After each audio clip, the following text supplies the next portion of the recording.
Max does that. Now, wait. Okay.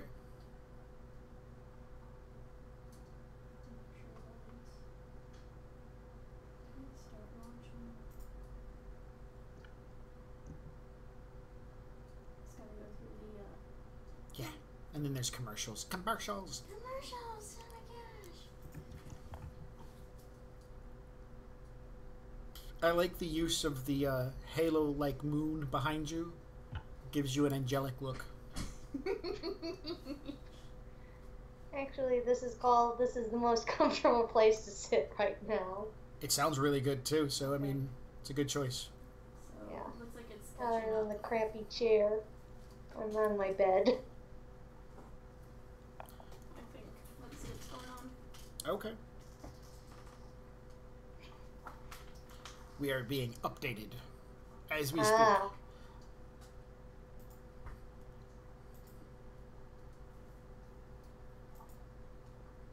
Okay, so let's see what's. So far, it's just a dead air. I'm not seeing anything. Oh man.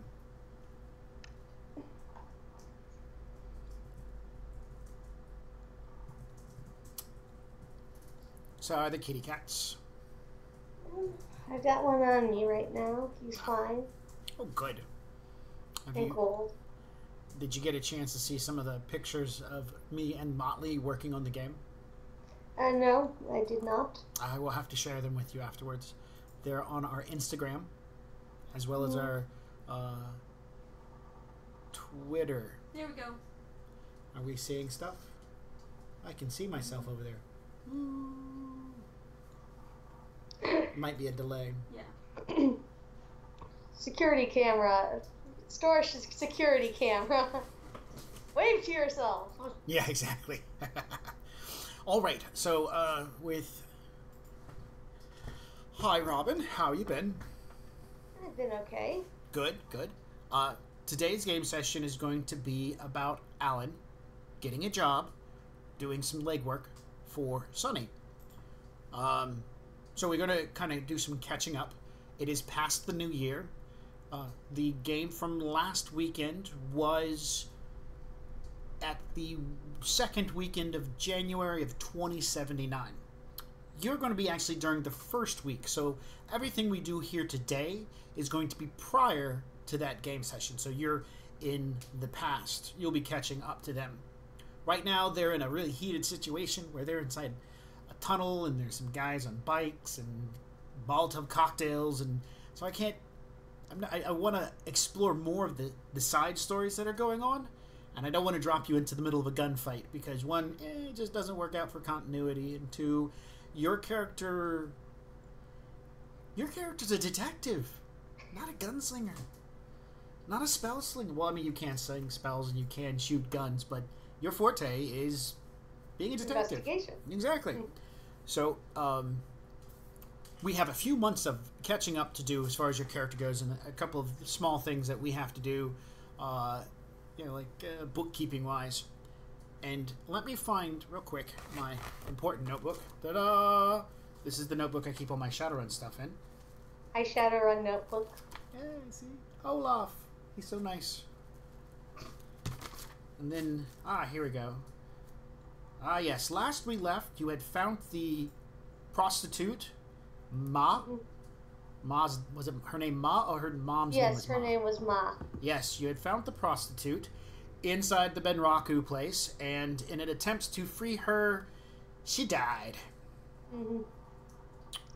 She died because they had installed a Cortex bomb into her head, and as you dragged her outside the building, the Cortex bomb detonated, and sadness came after that.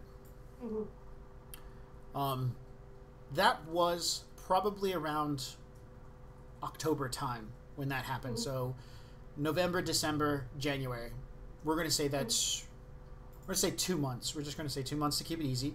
Every month that passes by in game time, downtime, uptime, whatever it happens to be, you have to expend equal to your lifestyle in cash to keep your lifestyle up and running. What is Alan's lifestyle rating at? Low. Low?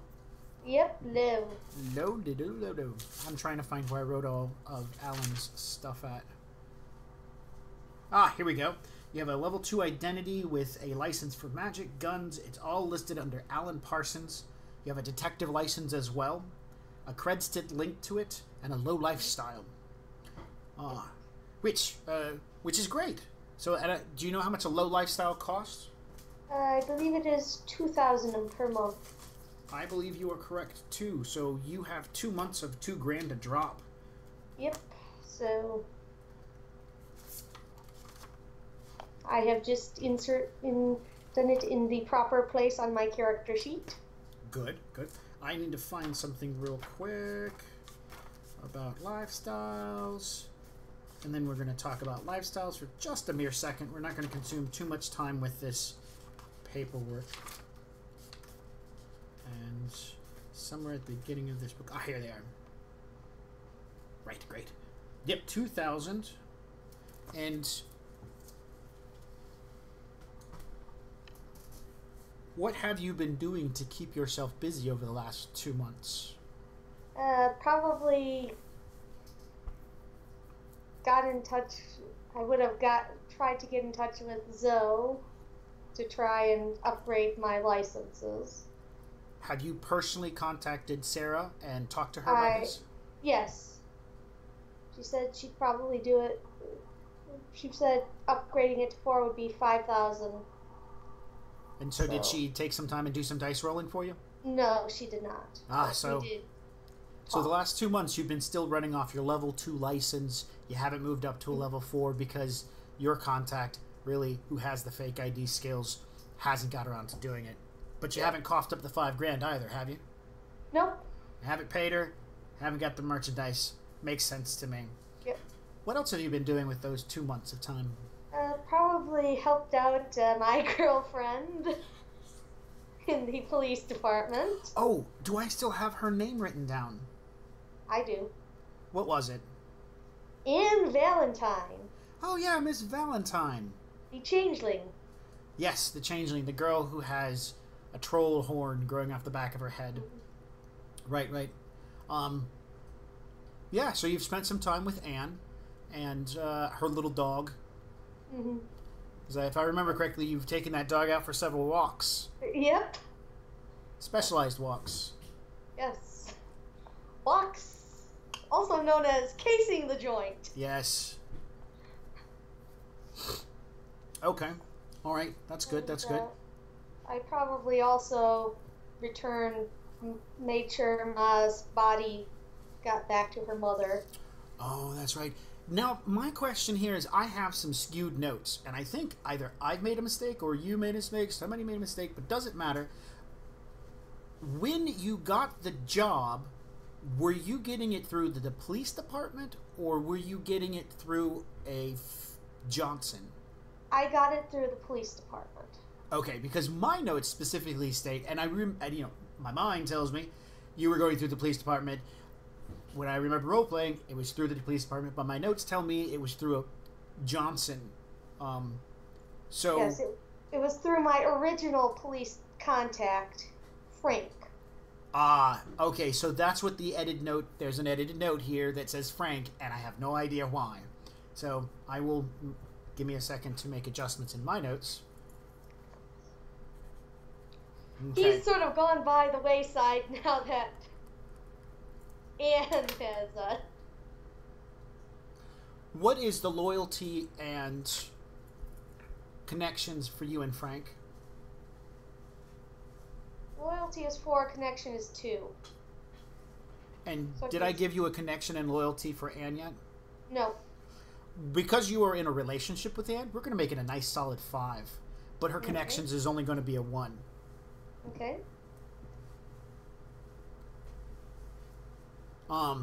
Being that Anne is a very traditional individual as far as it goes for my character notes here, she has only wanted to go out on dates. No physical contact as yet. I'm playing her off as she's sweet and shy at the same time.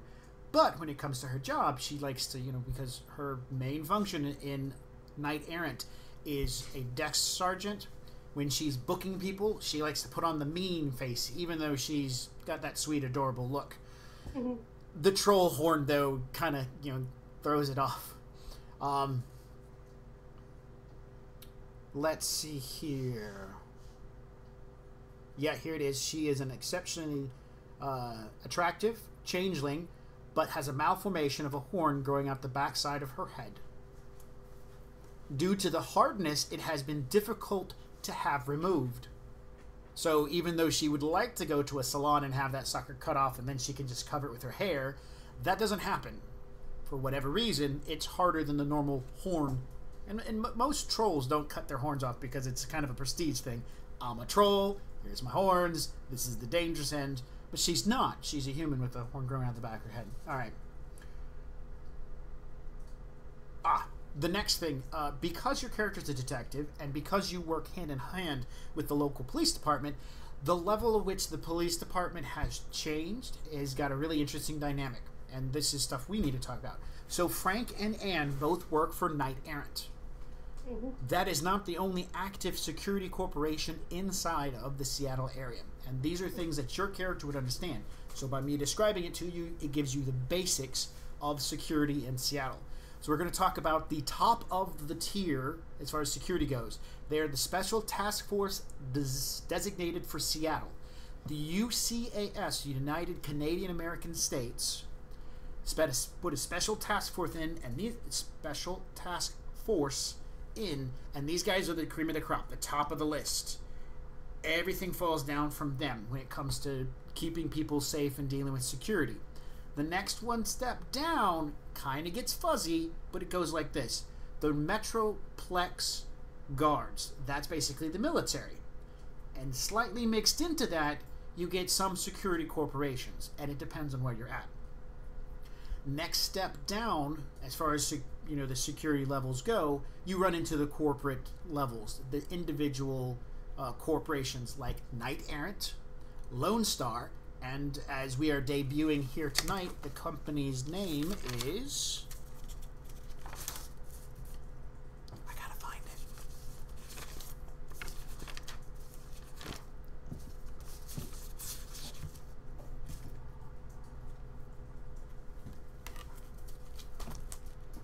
Kami Strategic. I'm not sure about the name, but it's probably going to be like Kami Defensive or Kagami. Sorry, I'm doing it wrong.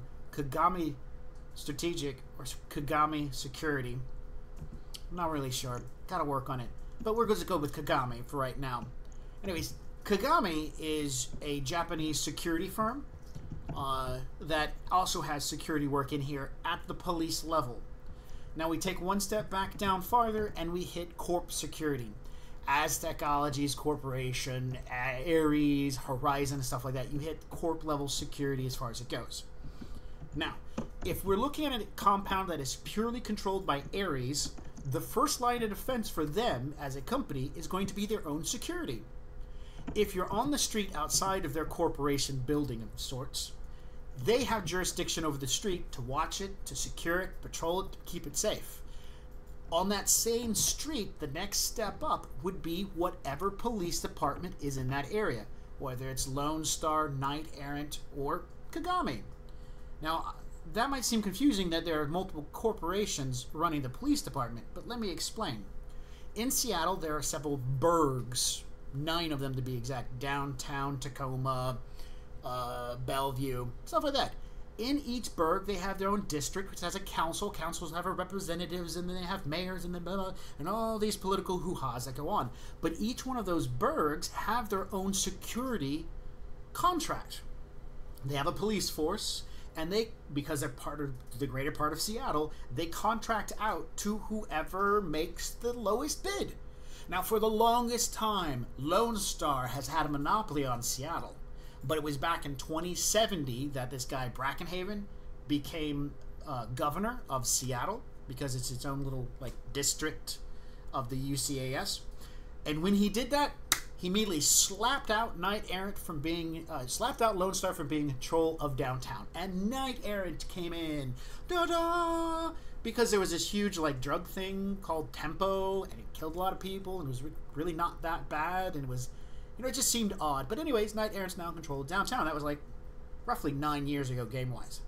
The contracts for each of these burgs come up at different times. You know, they're not all the same date. So each council gets to select and vote, and then it's money questions. And then the contract companies, like Lone Star, Knight Errant, and Kagami, have to pay money and stuff like that. So you have, in Seattle, lots of different police stations controlled by different corporations. Tacoma's police station is controlled by Kagami. It was about 3 years ago that Lone Star's contract with them came up for Tacoma, and Knight Errant put in their bid, Lone Star put in their bid, and no one had a clue that this other corporation from Japan put in a third bid. And guess which one was the lowest? Kagami. So Kagami now runs Tacoma, and the rest of Seattle, if you can imagine it, so Seattle's kind of bean-shaped. The top of the bean, being Redmonds and Everett, are controlled by Lone Star. The bottom of the bean, which is Fort Lewis, which, by the way, their control of Fort Lewis is really political. Fort Lewis and Auburn is controlled by Lone Star. And then you have Tacoma, which is right above that, controlled by this other foreign entity called Kagami. And then everything in the middle is Knight Errant. One step difference is the highways and airways that control most of it. The highways, I-5, Highway 405, and 90, and US 2, which are all part of Seattle, are controlled by Lone Star. So they're the highway patrol. And air patrol is controlled by Knight Errant. So for Lone Star to fly into Seattle, they have to get Knight Errant's permission. For Knight Errant to drive on the highway, they have to get Lone Star's permission. And it's been a very nice contractual war that's been going on between them as they fight over properties. All of this is really important information for your character because you have to play between the 3 different police corporations, 3 different security corporations, and all the corporation securities. And so you have, right now, as far as it goes for character information that I see, only delved into Knight Errant, and that is Frank and Anne. So as a good game master, I would suggest you start making more friends with other police departments, and we can go from there. Let me make sure I've covered everything. Police departments, highways, air stuff, making friends. Yep, check. We made sure to talk about some of your background. Yep, I'm up to speed. Are you up to speed? So I think we can go ahead and start, right? Okay. So the scene's going to open up at a really nice apartment. Most of the furniture is decored in a dark brown to tannish in colors. Furniture, carpeting, stuff like that. There's bookshelves along one wall. A large glass sliding door goes out onto a balcony.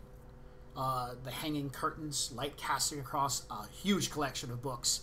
And for this day and age in 2079, books are looked down upon as like, what? It's a tree, burn it, bury it, do something with it. Most people don't appreciate the idea of books. Except these 2 individuals. They actually find books to be... Yes? Okay.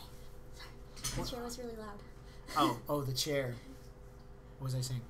Books tend to be, to these 2 individuals, a nice collection, something that they actively look for. And the 2 people I'm talking about, whose street names are Sunny and Trollface.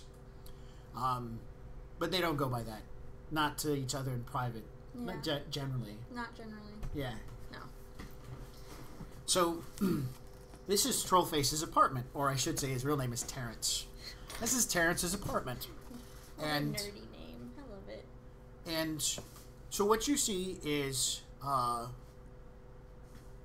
the description would be like a living room. There's a couch, and it surrounds a small end table. There are several old Reader Digest and Boys Life magazines sitting on the coffee table. Coasters with coffee mugs in them. Coasters with coffee mugs and coffee inside them. The mugs themselves, being the high-tech world, they're designed to work with the coaster to keep them warm while the drinkers are off doing other things. And they're also, he buys all this knick-knack stuff. If the coffee cup gets low, it'll send a phone call over to the coffee maker to say, hey, do you have enough coffee for a refill? If not, time to remake some more coffee. Would these be the kinds of things that they... the as seen on TV, whatever the as version... seen on TV. There's a name that they call Infomercials. it. No, in Shadowrun, those things that are sold. Fuck, I can't remember it. Oh, I know what you're talking about. Yeah. Extra karma if somebody can come up with that answer. Get that over Because there's a name for those things. Shit. Knickknacks and doodads that make life It's stupidly yeah, easy. it's the stuff that they sell in, the stuffer shacks all the time. And that's where they sell them at. Oh, fuck. Well, if we wanted to, we Anyway. could do a quick search for it. Yeah. Anyways, so, these are kind of frivolous things that are laying around, as well as sitting on that coffee table are two comlinks. One of the comlinks begins making a chirping noise. Beep, beep, beep, beep, Nerps. beep, beep. Yes, Nerps. Nerps. Yeah. Okay, thank you to who. Would somebody give us that answer? Yes. Who? If I could give you a karma point, you would get one. One karma for informing me of something I should have already known. And you know what? I'll write that down right now. Nerps. Thank you.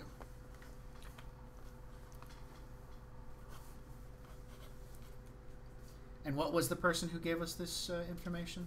So I know to give them a karma whenever they join us. I believe it's, the user is EKYN. However, I believe I know exactly who that is in real life. So. Awesome. Ekin, thank you. So, the phone begins making a chirping noise. It does this for a little bit of time before an incredibly attractive woman comes out from a side door, passing through the kitchen with nothing more than a towel wrapped around her. She walks over and picks up the phone in question. Terrence's phone. Oh, is it? Okay. It is. It's his phone? Yes. Is somebody calling? No, some sort of notification thing's going off. You were just getting finished with your shower. Air quotes, shower. Air quotes, shower. Yes. And Trollface's phone's going off. It's a notification. Does it look important? You swipe to one side and open it up. Yes, you see it's that what? Oh yeah, the Enclave app that he's gotten. He always seems to be paying attention and playing with. Oh, right. Apparently he didn't lock his phone before you guys were... That's not good. Yeah. What is he thinking? Completely unprofessional for him. I know. So it pops open and immediately spans into a bunch of stuff. It says, hey, Trollface, I looked into more of that arson stuff. Apparently more than 2 places have been hit. This is starting to becoming a running thing. Do you want to take care of this, or do you want me to? And the person in question is, we will give them the name Slick Guy. I like that. Yeah, well, they don't use names that make any sense. Okay. So Slick Guy is asking if you want me to take care of it. The Enclave has already put up some money to find out who's doing all this stuff. Okay. And, oh, yes, the GM has arrived. Just had to start without her. We started without her. That's it. Slick Guy, since everyone will say, they decided to put 4 standard on... No, we won't say 4. We'll say 5 standard. Okay. On figuring out who this is, and 2 more standard if you can... we'll say 4 standard, and then 1 extra standard if you can catch them. Find out who it is and catch them. So, and there's and it'll say dead or alive. Dead or alive. Yeah, just the Enclave has gotten some of their houses burnt down. They want this person stopped. We're on house number 3 now. Right. Yes. So then I suppose that she's going to. Is he still preoccupied? Yeah, he's in the shower getting cleaned up. All right. Yeah, I'm going to say that. Yeah, I'll handle it. All right. Slick Guy comes back. Oh, come on, man. You know I'm really good for this. I've got people skills. I know people. I know this dwarf who can do stuff for me. Oh, it's him, isn't it? What? I don't know what you're talking about. Okay, sorry. Be like, no, I've got this. All right. He responds back. Damn it, man. I'm vying for that seat too. You got to give me something to work with. This, of course, whatever seat means, you're not really too sure, but you kind of get the inference. Right. because he has in the past mentioned, you know, you guys' relationship, and that he's working for a spot. And he doesn't. He said we don't call him that, but that's what, you know. There's a spot that's open, and I'm trying to get you to fill it. Okay. He's gonna. I'm gonna ignore. Like, I figure that's all I'm gonna say. I'll probably take the comm back into the bathroom, I suppose. And okay. Yeah. Okay. It bleeps at least a few more times with him trying to get a response back like, with words like "damn it, troll face, I need this," and stuff like that. You know, it's begging almost. She's like, Terrence, do you know a slick guy? What is that a-hole want? Just to figure out who's doing the arsons. What would she say? She wouldn't say that. You're like, I think he's trying to take your job. What? Now, hang on. What? Hell no. Yeah, he says. So she's just gonna start reading from the phone. This is what he said, and then I said that that I would handle it, obviously, and then he keeps going. I mean, he spammed you like 6 messages since the time I told him that you would handle it. He stopped, standing there, dripping wet, naked as the day he was born. Also, I was looking through your phone. You get kind of like squints one eye. How did you get in my phone? You left it unlocked. I don't ever leave it unlocked. Okay, it was magic. Now you're just rubbing it in. he finishes drying his horns, and he walks over and takes his phone from you gently. Being that he's a rather short troll, he uses troll-sized towels, which is to your benefit. It's like a whole evening gown in size. I know.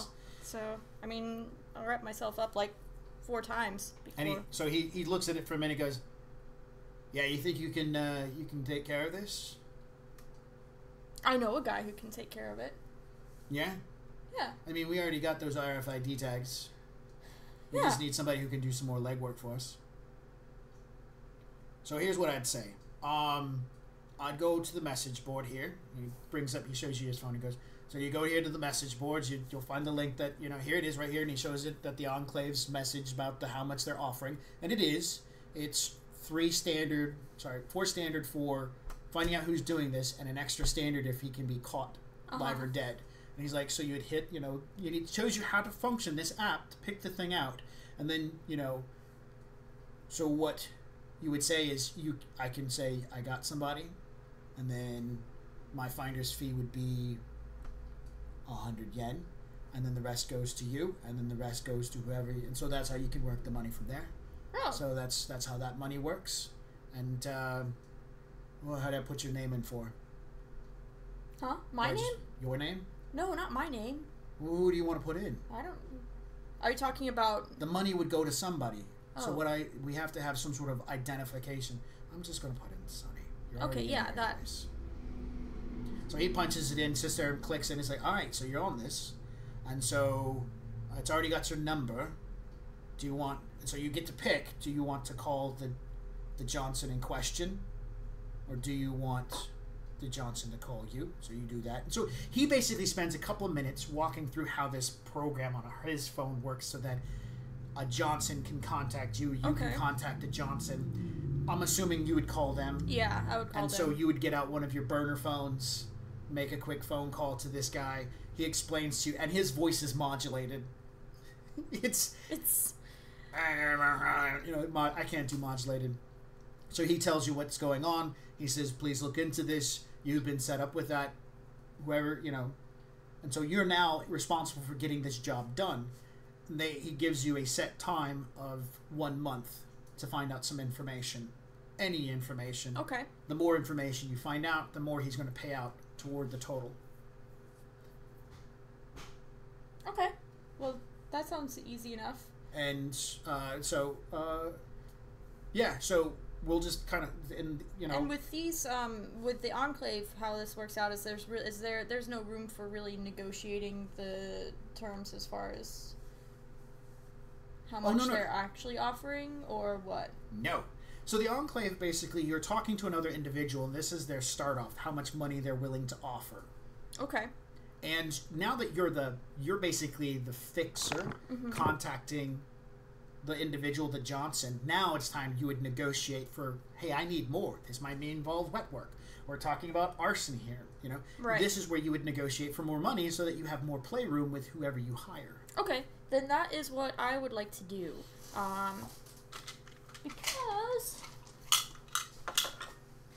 Because I got to see the first 2 places that were torched, and it's some pretty serious work, and looks like they do a lot to make sure that they keep themselves in the shadows.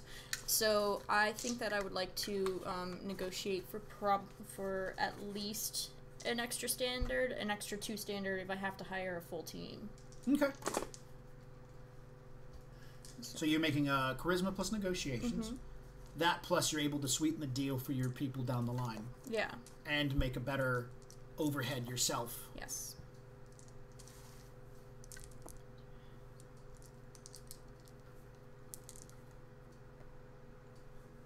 And being an elf makes this a rather easy job for you. Yay. Do we want to get our wooden bowls, or do you think they'll make too much noise? No, I think this is going to be fine. Alright. I'm going to put them all over here. There we go. Oh. You got... Alright. So the question I ask you, because this is game mechanics wise, do you talk to this person over the phone, or do you ask for face-to-face meet? Ooh. You realize the difference, right? Yes, I do. So I think the face-to-face would be better because then I could add in my first impressions. Okay. And then also I could, if things were being a little iffy, I could do some influence as well. So. Okay. Then the Johnson will set up for a face-to-face meet with you, and will allow you to get those extra 2 dice, which was beneficial. How many did we end up with? 1, 2, 3, 4, 5, 6, 7, 8. I got 3. That's 5 extra successes.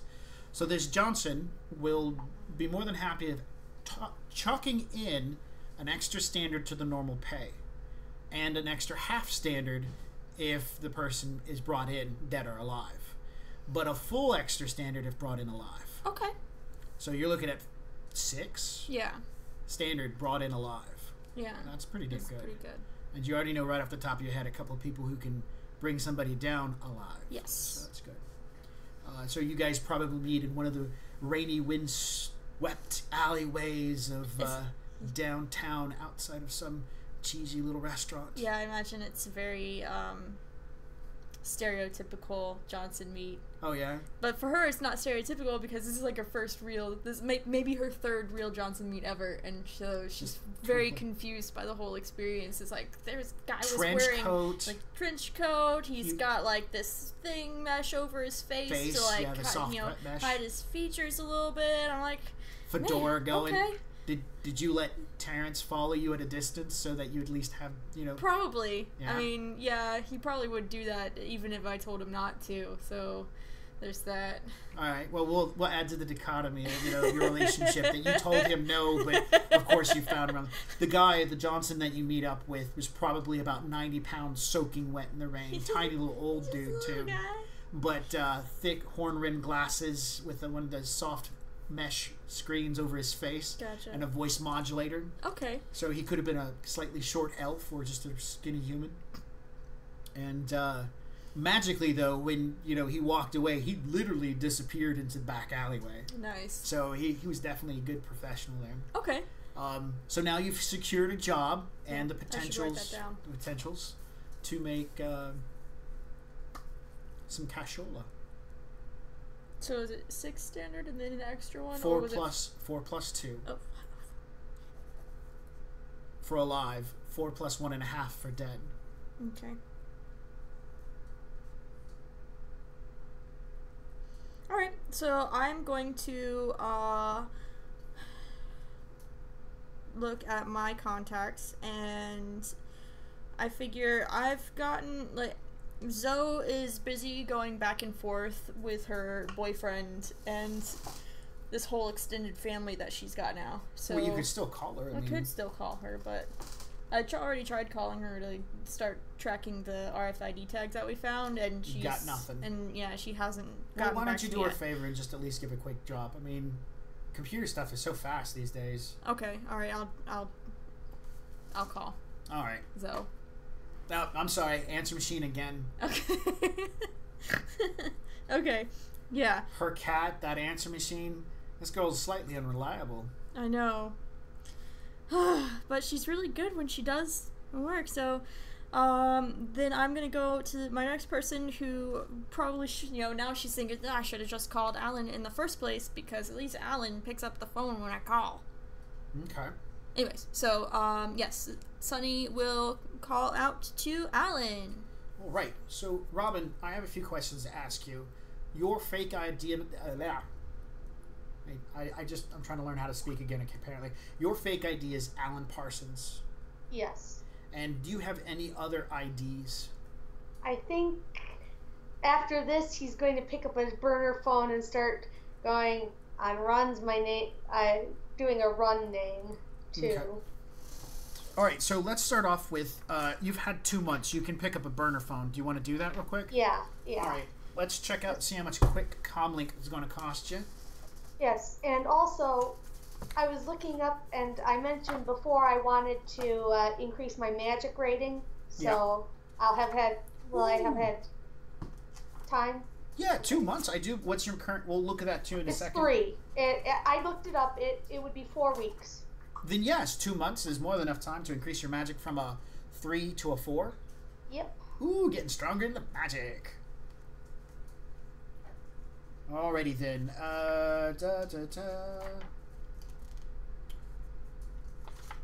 I can't find phones. Let's see. I got. Oh wait, I Aha, found them. Okay, so the cheapest, a Metalink, cost 100. Yep. All right. Go Will you link this Metalink with any sin? Probably not. All right, then you're going to run into a problem. Let's talk about this for a minute. Okay. For a phone to work, you must be able to access, and I have looked quite extensively. If someone watching or listening might have a different point of view on this, we are more than happy to discuss it. For a phone to work, you have to activate it and make it attached to a grid. Your lifestyle, which is a low lifestyle, allows you access to a grid. So your current phone is a whatever. Oh. Did you bring that for a second instead of yours? Okay. Thank you.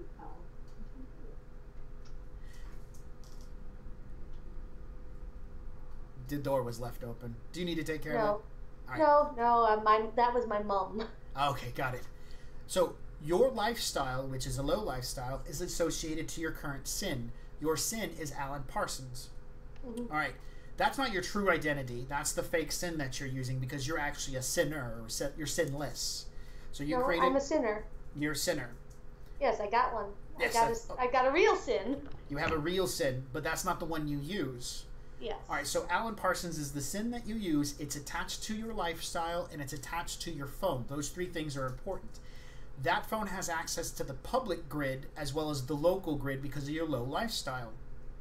Yes, I do believe that is correct. You have access to the public and the local grid because of your lifestyle. To get a burner phone, you have to get a lifestyle and a ID to go along with it so it activates. So we can do some quick cash. This won't take too long.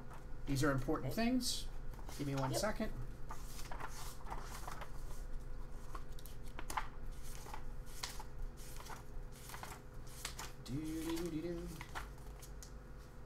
Yes. A squatter lifestyle will give you access to public grid. Public grid is not fancy. It's public. That's 500 yen.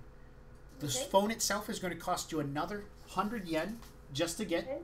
The availability is a 2. That's not a really big roll. The last thing you're going to need to get is a ID to go along with it. So when that phone rings, you can go ahead and get a hold of it.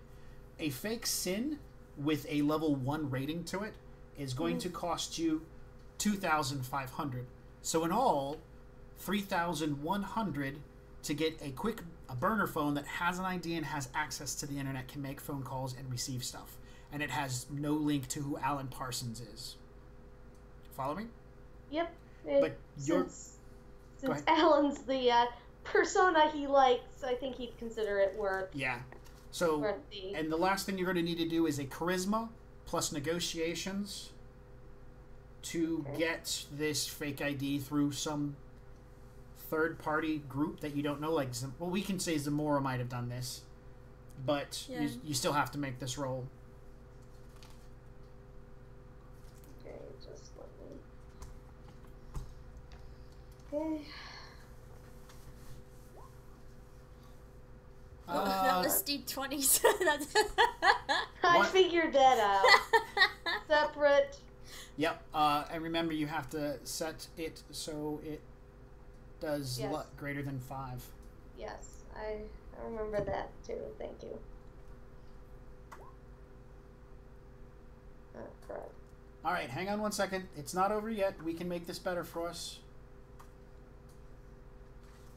Because it's a 3, we need 2 more successes. You can, we should say in pregame, burn an edge. No, not burn an edge. Use an edge. Oh, yeah. Let's not burn an edge for this. Yeah, not over that. That sounds terrible. It will allow you to reroll all your dice for everything except your success. Or you can cough up some more cash, and it gives you extra dice. And let's add 1,000. Let's check. Yeah, I don't think 1,000 is going to be enough. Hang on. Is a percentage. Negotiation, charisma.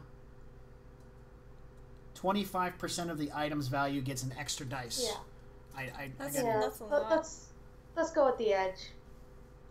Because 25% of 3,000 is like 750 for 1 dice. Yeah. All right, so you're gonna use an edge, and allows you to re-roll 6 dice with no extra successes. All right, let's go with some extra cash. Yep, extra cash. All right, we'll say for posterity's sake that this will apply for the first roll, so we're still working with 1 success. Okay. So 750 gets you an extra dice. So I would suggest roll 1 dice repetitively until you get enough successes. And that'll see how much cash this 750. 1. So you bought it twice. 3 times. So you had to spend 1, 2, 3, 4, 5 successes. Yeah. 5 times 750. So that's I don't know what that is. That's math. Hang on, let me You should know this. I got a calculator here. I should know it, but I don't. Plus the 310. The total end for the fake ID, the comm, the access to the internet, the cheap ass lifestyle costs you 6,850. That's not cheap. That's not cheap at all. Damn. If Zoe would only pick up the phone. I know. The bum. I would suggest you spreading out and getting contacts that actually can do that kind of stuff a little bit more fluently, and that it will answer their phone. Yeah. But you have the money, and so now you have a burner phone. Yep. What is the name on this burner phone? Wendell Ponce. Yes, I know. Wendell Ponce. I don't even get the reference. I'm basically saying this is an idiot's phone. Got it. And it's a level 1. Lifestyle of a 1. Lifestyle of squatter.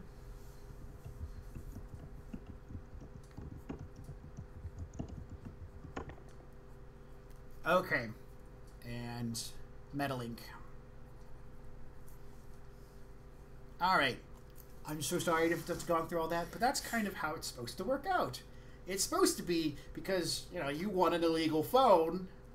You can't walk into the Radio Shack and be like, I need an illegal phone and a legal SIM. Yes. All right. So we're gonna say at some point recently you sent a message to Sunny saying, "By the way, here's my new number, and it'll pop up under this name." Yeah. Okay. So she's going through her comm, trying to find her contacts. She goes to Alan, and she's like, nope, that's not what he goes by anymore. Because she's like, she's got this mental Rolodex, and she's like, nope, that's not the number I'm supposed to call. Where is it? Where? Because she hasn't tried to call the new one yet. So she's like, who the fuck is? Oh right, that's the one. So she'll call Wendell Ponce's number and see who answers. all right, your burner phone goes off. Oh, got it for a reason. Hello? I'm not sure if I'm supposed to call you Wendell or Alan. Let's go with hair. Moon hair. Moon hair. Okay. That's new. I'm gonna write that down. I don't have any paper to write this down with. Why am I saying that? It's been an interesting day. How are you? Moon hair. Been working. Yeah? Been working a few things. Excellent. Well, do you have time to add another job to your plate? Shuffles. Pretends to shuffle some paper.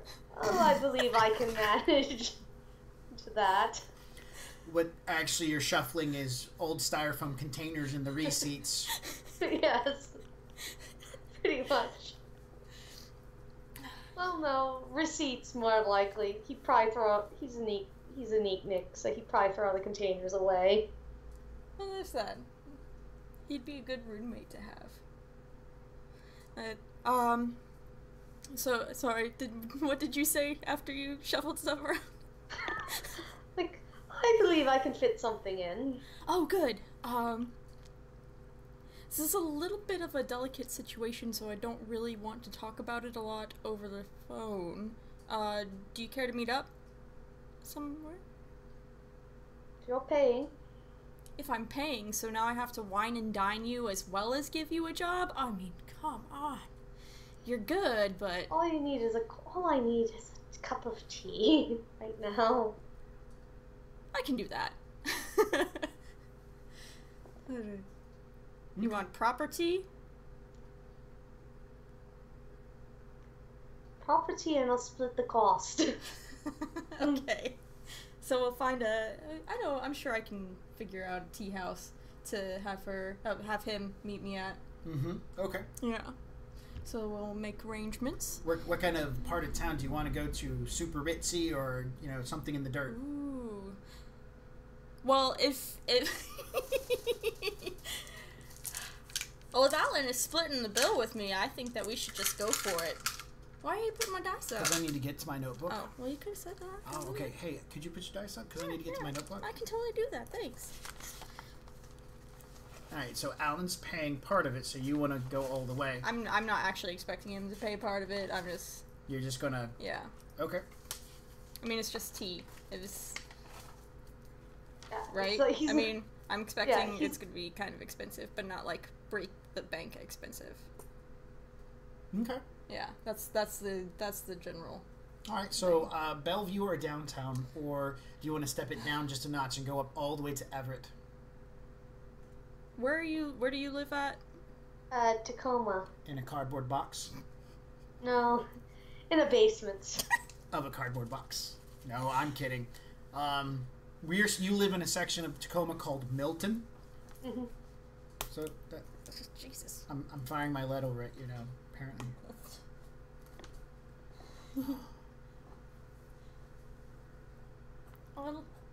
We have Egan giving us suggestions. David's Tea, that's the new place. David's Tea, and we'll say that's in Newcastle.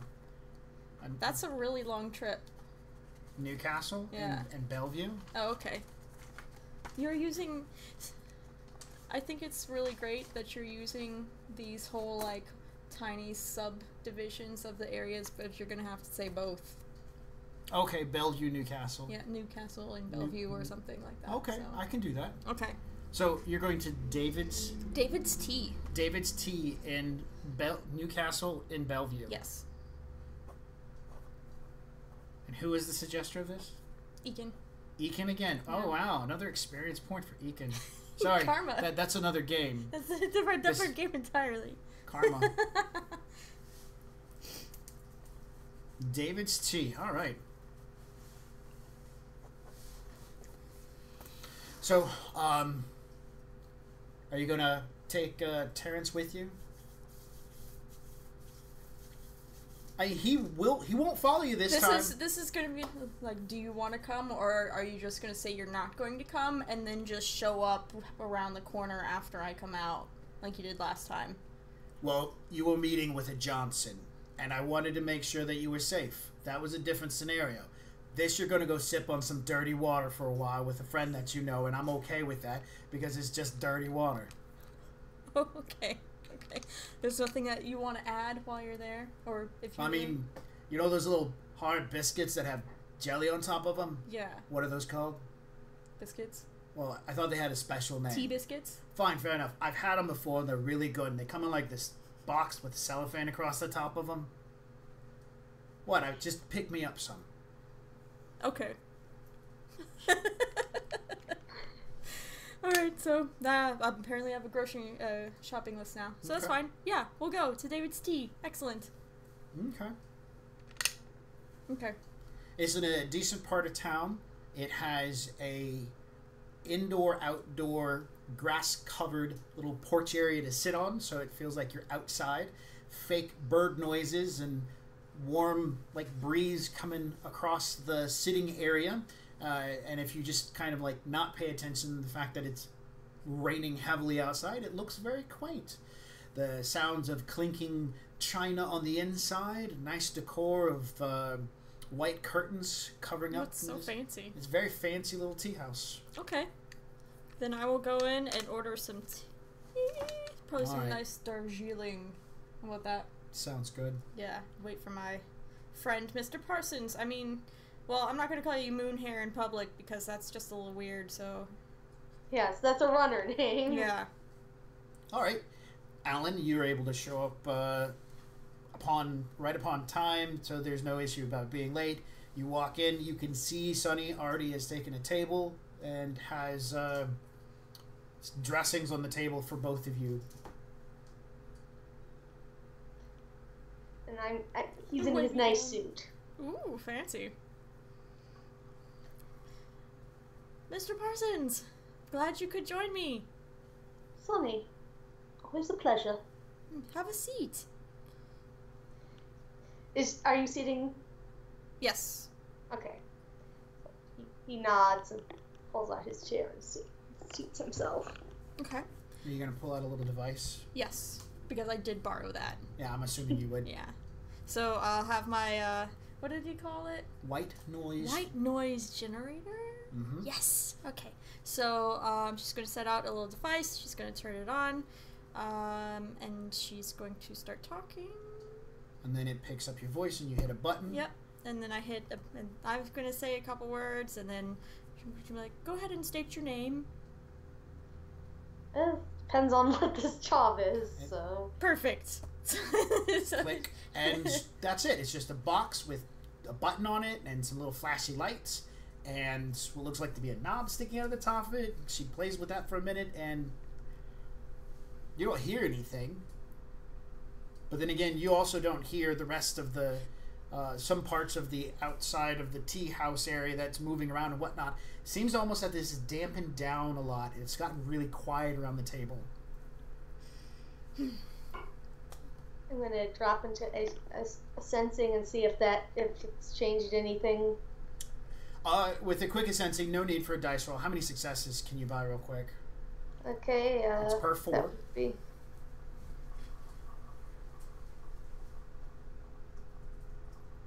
I can buy 1. Fair enough. That's more than enough to peek around and see what magically is active around here. This device, not magically active. Sunny, magically active. People in around the restaurant, nobody. Just normal background. The background counts probably like a 1. And there's Sunny. She's magically active, and then everybody else is normal. Yeah. Great. Fair enough. And you could have there's a perception check to notice somebody kind of a sensing, but She's still kind of figuring out that that's something that she can do. So Yeah. I doubt that she's, even if she's like, something's happening, she's like, oh, you're doing something. Oh, it's probably just magic stuff. Whatever. Yeah. She keeps forgetting that she has magical powers. It's too. probably just magic stuff. Whatever. Who cares? Oh. So, Alright. okay. What am I doing? Telling her about the job Yes. and how much you're going to pay her. Right, yes. I'll think about it.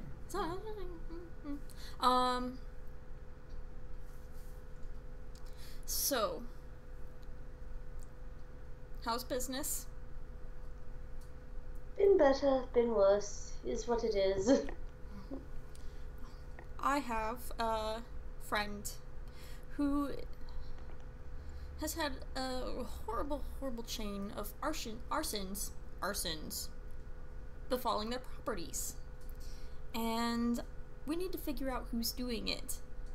And, if possible, catch them alive. And after thinking about who could start this process, I'm pretty sure that you're going to be the best person for the job. So, we'll start off. You can ask me questions, and then I'll answer them with what I know. What property? So she's going to pull out her comm, and she's going to send over the information on 3 different properties. One of them was an apartment that was in a low-end residential part of Tacoma. Another one is a it was a small house, and there was a condo, like an expensive condo, right? A small house in Auburn. Yeah, there was a small house in Auburn. And a condo in Everett. And those are, they were all hit in what looks to be the same manner. From what we've determined, is that they have been rigged to explode using over-pressurized, propane tanks that you can buy from stuffer shacks. And we've found a couple of the RFID tags off of 2 of them, right? Yeah, you guys went to the apartment and the small house, but you never went and investigated the condo. Because the condo happened without us being around for it. So I have 2 of the RFID tags that I have not been able to start tracing yet, as far as who, which stuffer shack these came from, and who might have purchased them.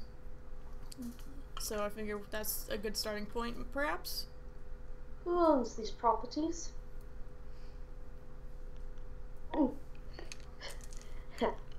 They are actually communally owned. They are timeshares for an exclusive group of friends. Got names? Or aliases, for that matter? Do I have names for these people? Yeah, Okay. we can have names for them. Yes, I need some names to give Mr. Parsons. How many names do you want to give Mr. Parsons? Probably a couple. I mean, I don't know. This is all depends on what you want to give as information. How about we say 3 names on each? Okay. Are you ready to write down?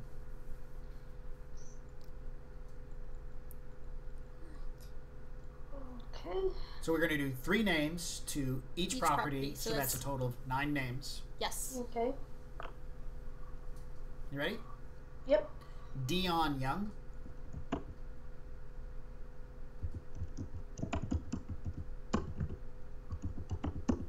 Okay.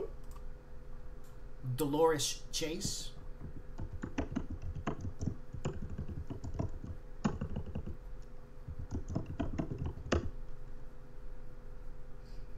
Okay.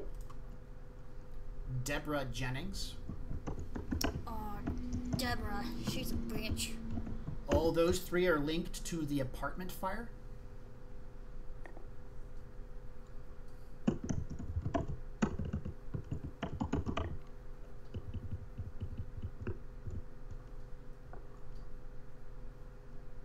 The next three are linked to the small house fire. Didn't somebody die in the house? Mm-hmm. Yeah. First name for the small house is Mary O'Leary. I like how the random name generator is only generating random women names at this point. I mean, I don't have a problem with that, but it's... You could be. You know what? It's not random anymore. Carl Simpkins.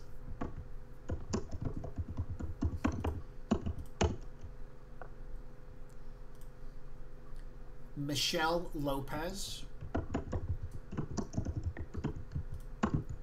Didn't you change the, yeah. Here we are. Now we're moving on to the condo.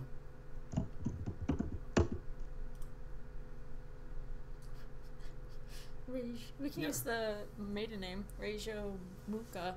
Rejo Usukanen. But we'll just say Rejo Muka. At least it did a male this time. Because then it would be random. And we'll do, we won't do that one. We'll do... There we go. This will be a nice quick mix. Renata Bobrova. Was that two? That was two, yeah. Alright, now we will do a Hobbit name. Adaldridra Banks.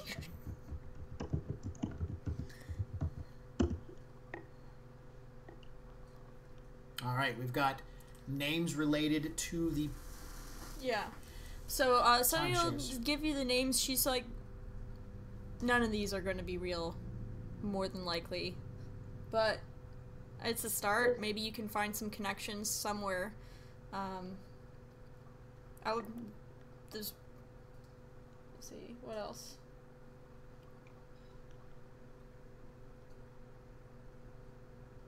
Whatever questions she wants to ask, Yeah. we can kind of answer. That's her job, being a detective. Yes. Does the same corp own these places? No, it's an No, exclusive... it's not a corp. It's more of an exclusive club of a community of people who share these properties. share these properties. Yes. Okay. Do you know how these people are connected other than by sharing these properties? That's sensitive information, Yeah. but pretty much you could tell her that they're connected because they all work in the same field of business. Yeah. So she's like, I can't really tell you too much, mostly because I don't really know a whole lot. But I do know that they all kind of work in the same field of business. If you get my drift. Indeed. Yeah. Very similar to what we're doing right now.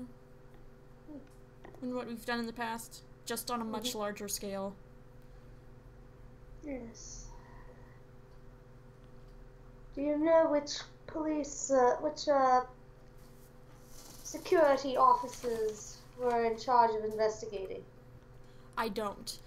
We did talk to somebody at the small house burned? Yeah. That you were talking to a paramedic. A paramedic, Yeah. okay. Because it was about the person who got pulled out. Yeah. Do you remember anything about that? Not me personally. It was an older gentleman who was disabled. It was an older disabled guy was in the house when it burnt up. Yeah.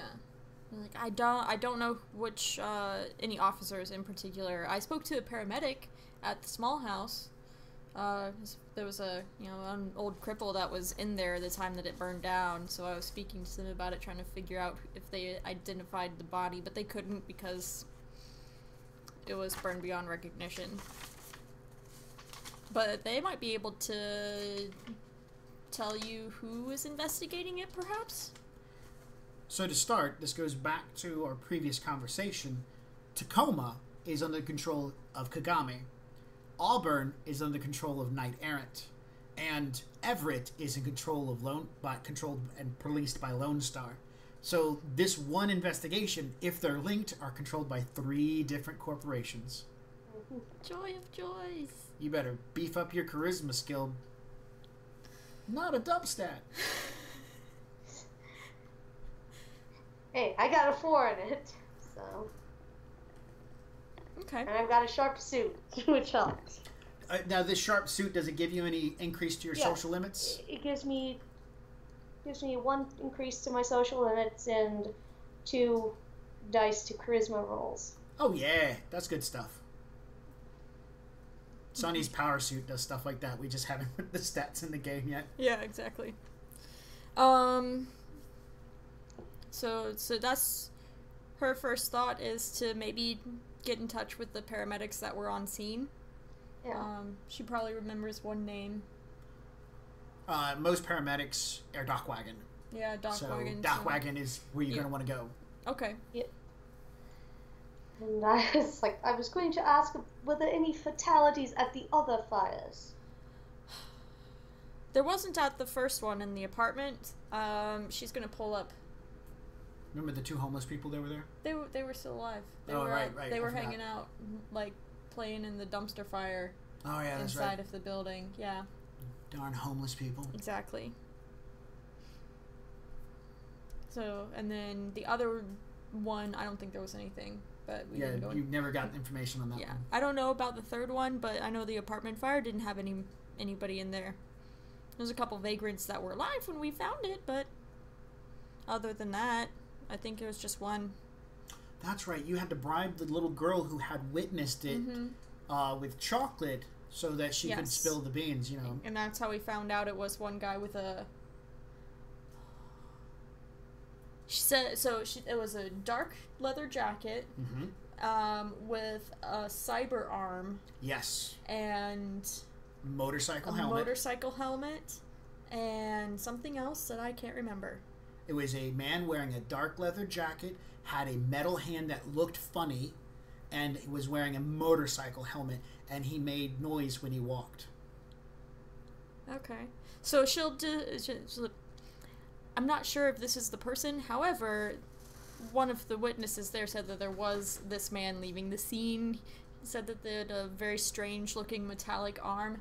Left arm, right? Left arm was metallic. Yeah, a strange-looking metallic left arm, and was wearing a motorcycle helmet and a dark leather jacket, and made a lot of noise when they walked. So maybe they are abnormally heavy. Maybe they're just wearing loud boots. I don't know. This was also coming from an 8-year-old. She's not going girl. to tell her that. We went, well, no, that's just all right. She's not going to tell her that. It's got to be a reliable witness. An 8-year-old you bribed with chocolate. Yes, it's is a fine. reliable witness. Yeah. It's reliable to me. Fair enough. Yeah.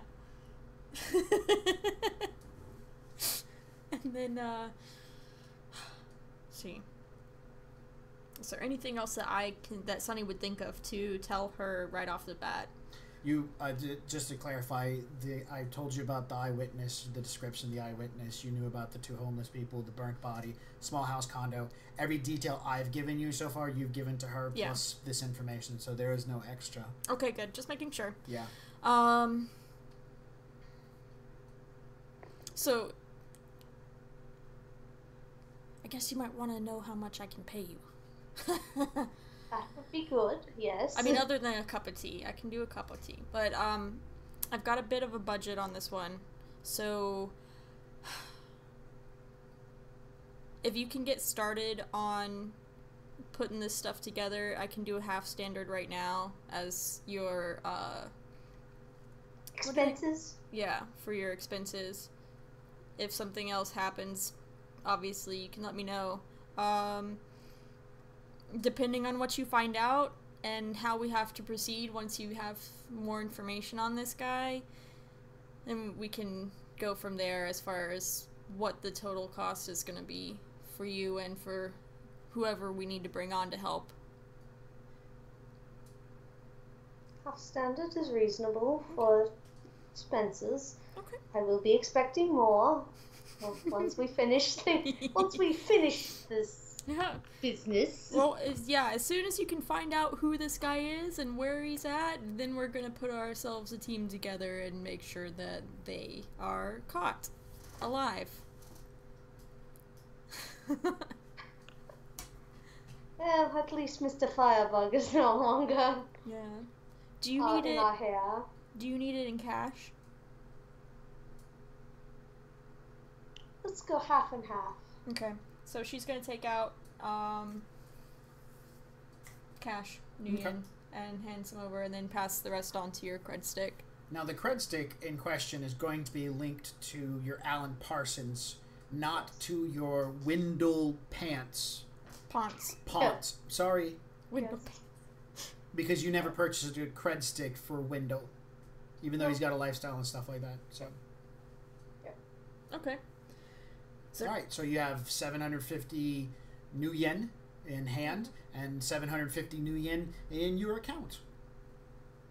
Good deal. Alright. Any other things you guys want to talk about? I don't think so. Okay. So it's time for Alan Parsons to get to work. Yeah, Alan. Alan! Alan! Alan. All right, hang on. Okay. All right, hang on. I gotta scoot in. Hopefully, I won't disturb the GM too much. She's in my lap. Yep, no complaints from her. All right, so could you move your dicey, please? Thank you. I'm gonna put this here. I'm gonna flip over to there. All right, so. Ta-da.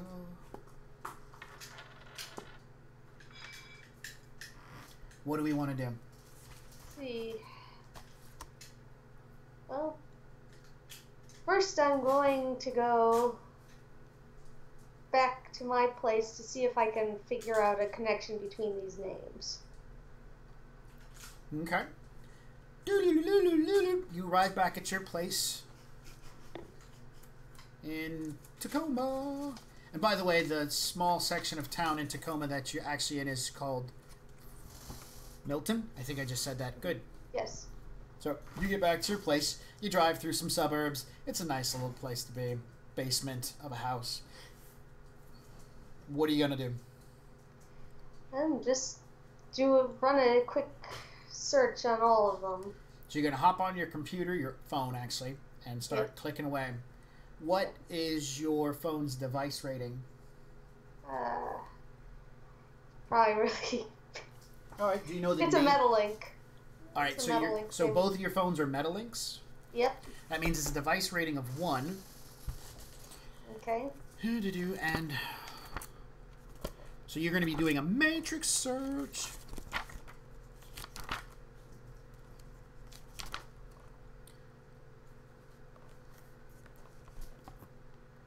If I remember correctly.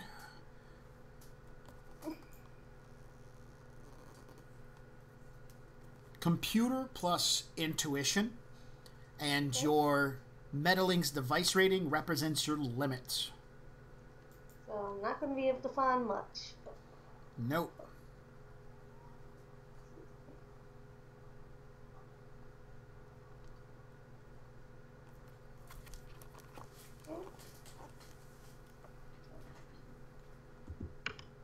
You could also probably go down to the public library, Yeah. or you could go down to the police station if you don't want to use your phone in particular. Let's go down to the public library. Alrighty then.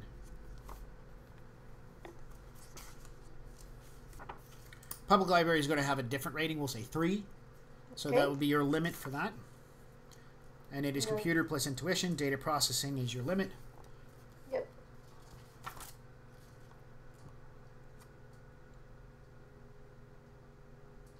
Go ahead, roll.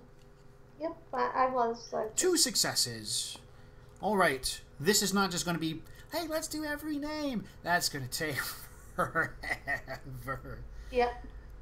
All right. So we'll go with the second roll. 4 successes is a lot more fun. So 3 is your max.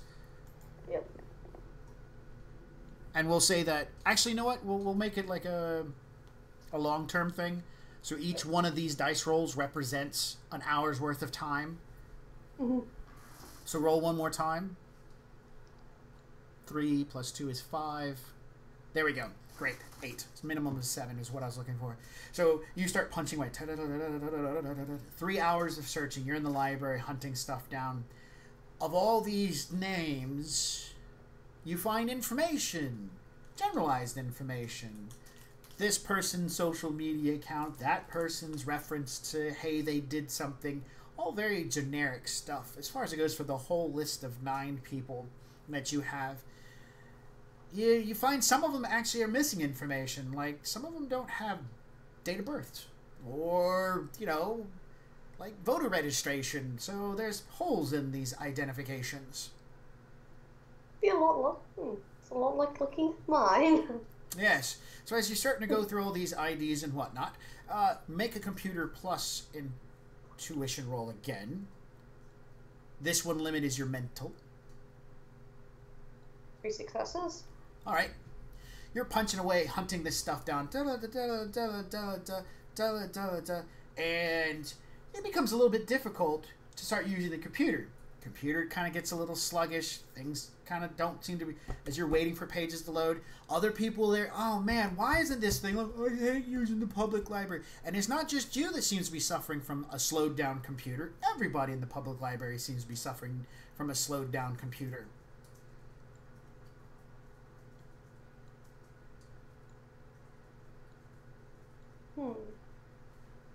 Now, I have a question for you. Which ID are you currently using to log into the public library? Probably Alan Parsons. So you're on Alan Parsons' ID at the library, not Window Pants. Yeah. Okay. I did it again, didn't I? Ponce? Yeah, like Ponce Yes. de Leon. Okay, Ponce. I apologize. When I wrote it down, it looked like the word pants. Okay. So yeah, shortly after everything started slowing down, computers all crashed. Whole library. Everybody's like, oh, what's all this about? What would I...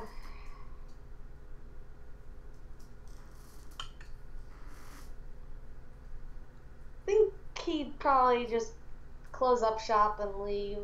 Okay. Alright, so the public library has run into an issue. It's not up and running anymore. But it didn't start until About halfway through your list of names. halfway through my list. To be specifically, it was that Mallory name that you punched in, Mm-hmm. and you started getting back like some social media stuff and whatnot. You were doing some digging, you found a birth date, and that was the point. Maybe it was the name before that, whichever that was, so...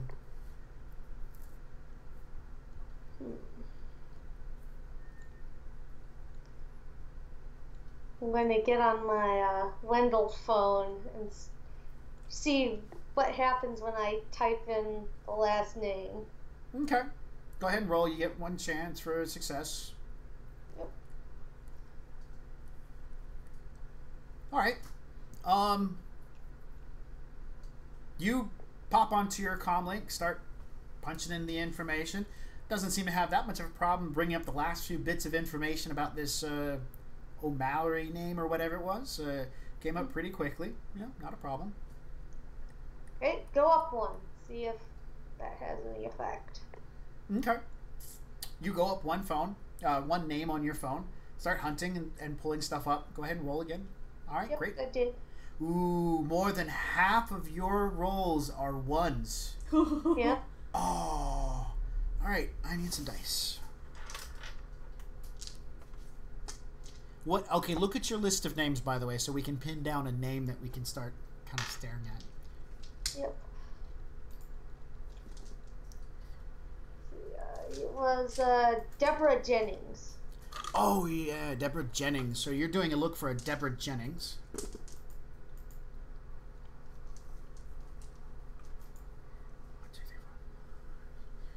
Okay, so you're like, all right, let's go to Deborah Jennings, hunting, DDD, and all of a sudden, as you're operating your tiny little Metalink, you notice your phone's starting to get kind of warm in your hand. You hear some hissing noise from it.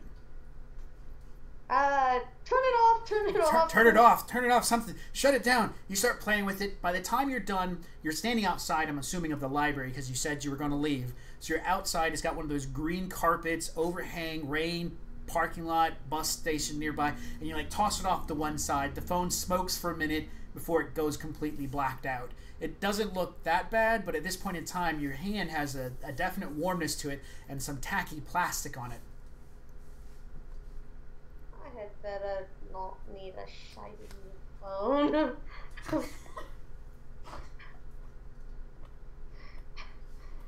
But I think I've confirmed that it's that name that's the problem. Fair enough. This Denise? Deborah Jennings. Deborah Jennings.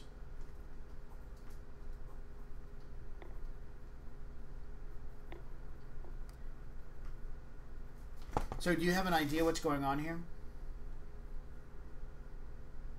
Well, my personal guess, I have no idea if he would have it. I think he would probably have a better. He is coming across some sort of interest. He's impinged on the interest of someone who is trying to stop information from Deborah Jennings. Okay, I would say that's in the right direction. Yeah. There's probably more technical reason. That's pretty much. I'm not going to say, yeah, you're right, because that's poor game mastering on my part. But your character feels pretty strong that going through this list of names around Deborah Jennings, you hit that one, started doing some hunting, and the computers in the library kind of started slowing down and then went offline. Then you walked outside, got on your phone, and started doing the same thing, but then you hit Deborah Jennings, and then now your phone is is a warm pile of metallic plastic over there. The good news, let's say the phone is dead, gone. You buy a new phone, 100, not a big deal. Yeah. Then you transfer all the stuff over. The lifestyle, the SIN, that doesn't have to be bought, only the $100 phone. Yes. So at least I didn't lose the expensive part. Yes, the expensive part, the ID. And the illegal part, by the way. Yep. So, blow on. Okay. I hate fucking technology. Pick up the phone, throw it in the trash. Okay. That's why it's called a burner phone. That's why he used that one. Alright, so what do we want to do now?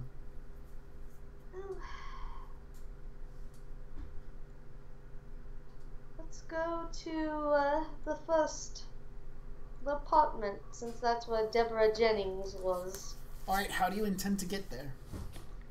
Bus. Bus! Another one rides the bus, another gets on, another gets on, another one rides the bus. Yeah. I'm going to keep that song stuck in people's heads tonight.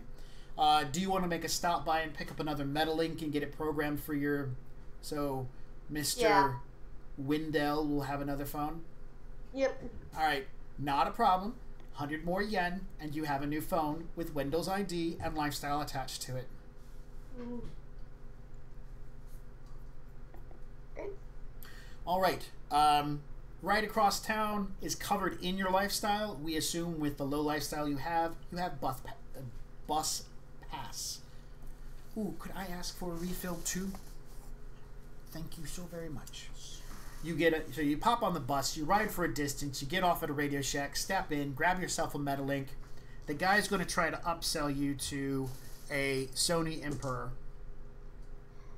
No. Don't worry, he glitched. Give me a headache.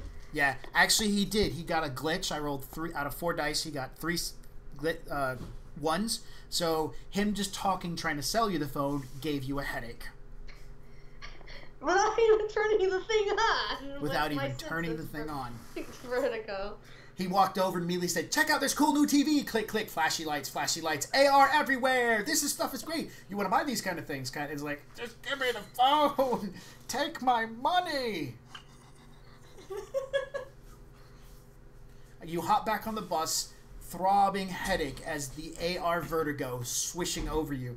You even had problems getting your ID to swipe through the bus as you stumble in and have a seat.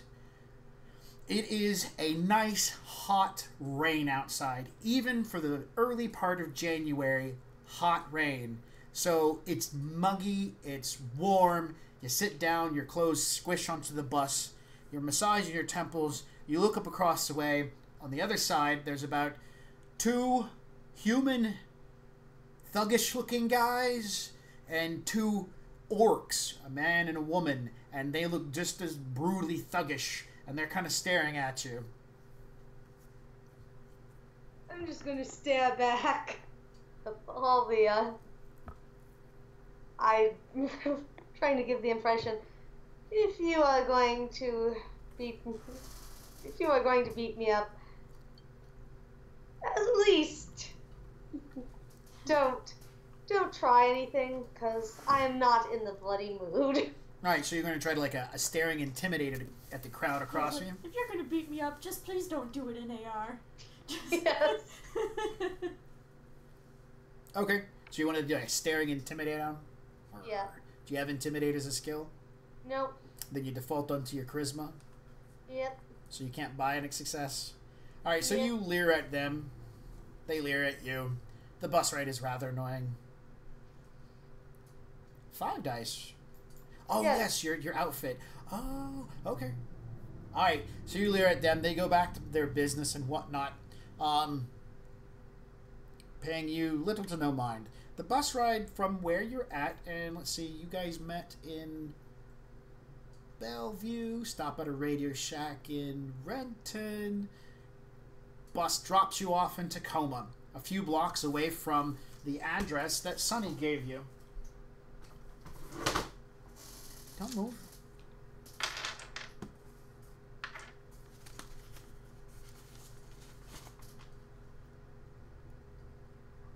You walk a couple of blocks in the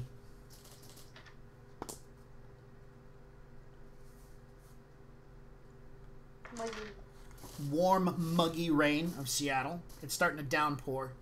So you arrive outside, kind of orangey brown looking 3-story apartment complex. You maneuver yourself to find building F.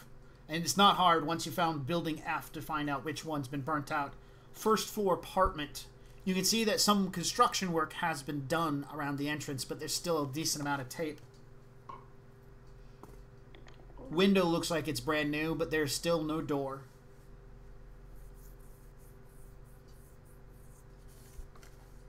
Just gonna try walking right in. Alright, you have to shoo some plastic tape out of your way that says "Do not cross." As you walk inside, and it's midday-ish. Looks like some construction work and cleanup has been done. Still sections of wall are burnt, others have been replaced with plaster. It looks like they're just trying to do a cover-up job to make this place livable again, but you can smell it. You can smell burned propane and fixtures. The lights are black and still hanging from the ceiling. Bare bits of wood can be seen from stucco, not stucco, what is that stuff called? Drywall. Plaster. The drywall that's fallen. There's a foyer area, a kitchen immediately to your right, and in front of you seems to be an open living room space and a busted-in glass door straight from the front door. Looks to be facing into a small hallway. Forward and to the left looks to go down to a section of the apartment that might be bedrooms, and that's what you can see from the front room. There is no furniture in here, and mostly like mopped up or cleaned up burnt marks everywhere. You can see from where you're standing a circular ring of burn where it looks like something round in shape might have burst and set fire and made like a nice starry looking burn marks away from something. I'm going to do both a perception and a sensing. All right, let's do the perception first.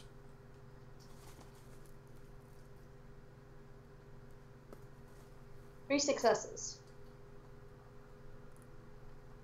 Stepping into the kitchen and look around, you can see that there's a bar that opens up into the other room. Small, so it's like a window that looks in, and it's got damage on this side. You can see where the blast came through. As you step into the front room and begin looking around, a lot of repair work has been done here, and you can partially see down the hall. Doors are missing all through the entirety of the apartment, holes shredded here and there. And as you're looking around at different things, your eye, with 3 successes, catch something farther down the hall. Now, where the explosion happened, it was in front of the hall. So you kind of you can see down there, but there's doors. 2 to the right, 1 to the left. And you're in unknown territory, so you don't know how safe you really are. Where's your gun at? My gun is in a holster on my side. My staff is out and ready to reach. Okay. All right, the reason I say this is as you look down the hallway and you see something, looks like it's embedded in the wall above height, you hear something. Not the room to the left, but the first room to the right. Like movement. Something shuffles.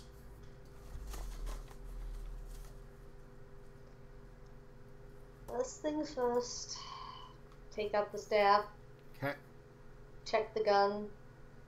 Open the door. Did you want to sense before you do anything else? Yes. Okay, good. Sense first. So. I mean, you could always just go charge in there. Voila! Melee! Something.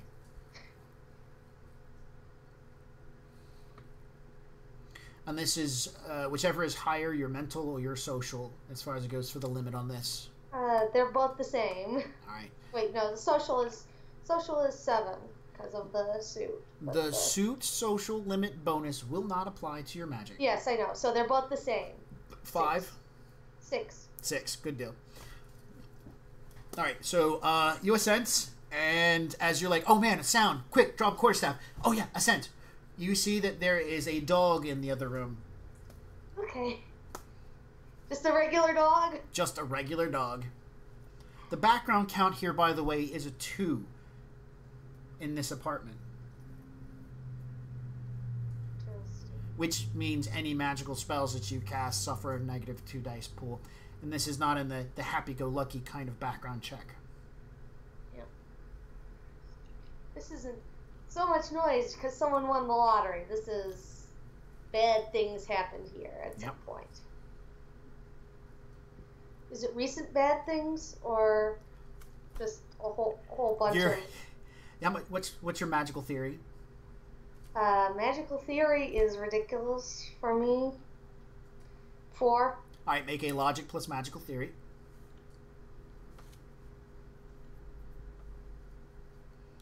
Four successes. And it's based off mental, so you can assume by the training you've had, the explosion, and everything else, that the background count of 2 directly relates to the explosion. Not from whoever would have been in here or the nature of it, but the people who live around it. Being in the building itself when it went boom has scared them and shook their nerves. Probably right after the explosion, the background in the area is probably like a 3. Maybe pushing it to a 4 in some places. But it's come down to a 2 at this point in time. People are still on edge.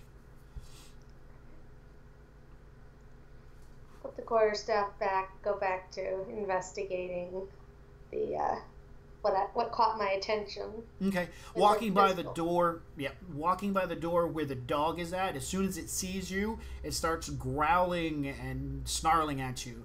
Small, emaciated terrier. No. Pit bull. A small, emaciated pit bull, brown and white in coloration, hides behind a bunch of damaged furniture. Moving past it because if it attacks you, it's not going to be that big of a deal, and it seems more hungry and scared. You get to the end of the hall where you begin looking at what looks to be something sticking out, and closer examination, it is a piece of metal with whitish, cream-colored paint on it. It's flat, kind of large. Looks like it's wedged into the drywall and maybe a piece of wood So that's probably why they haven't pulled it out, because it's stuck in there pretty hard. Going to go over and look at it and see what I can gather from it. All right. You can gather that it's a piece of metal. You can see the paint coloration on it, which is white, like an off-white, like eggshell with a little bit of cream in it. Is this like something that would be on the tank, or? It looks like something that would be on the tank, like the wall of the tank, if you were to imagine a propane tank. Mm-hmm.